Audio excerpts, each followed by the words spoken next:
Здравейте!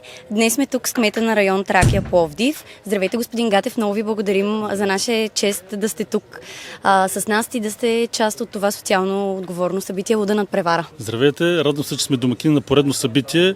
Второ за Луда надпревара и трета поредна година ние организираме събитие във връзка с агресията по пътищата и пътната безопасност. Добре, защо се съгласихте да помагате? Това, което е много важно ние да предадем на нашите деца и не само на децата, на всички участници в движението, е, че всъщност каскадите, опасните маневри и всичко свързано с опасното шофиране трябва да бъде правено от професионалисти, трябва да бъде правено на регламентирани места от хора, които знаят какво правят, а не да бъде на улиците.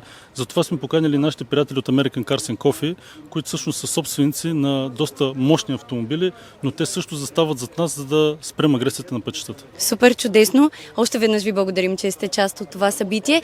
И какво послание ще дадете на хората, които ни гледат сега? На вечерята на 24 май нека да си пожелаем да празнуваме повече, по-малко да се случват нещастни инциденти и бели по пътищата. Затова нека всички абитюренти, техните родители и семейства да карат внимателно, да се употребява алкохол с мярка, да не се шофира след като сте пили или употребявали други субстанции и нека повече празници, по-малко инциденти да има в пътищата. Много ви благодарим!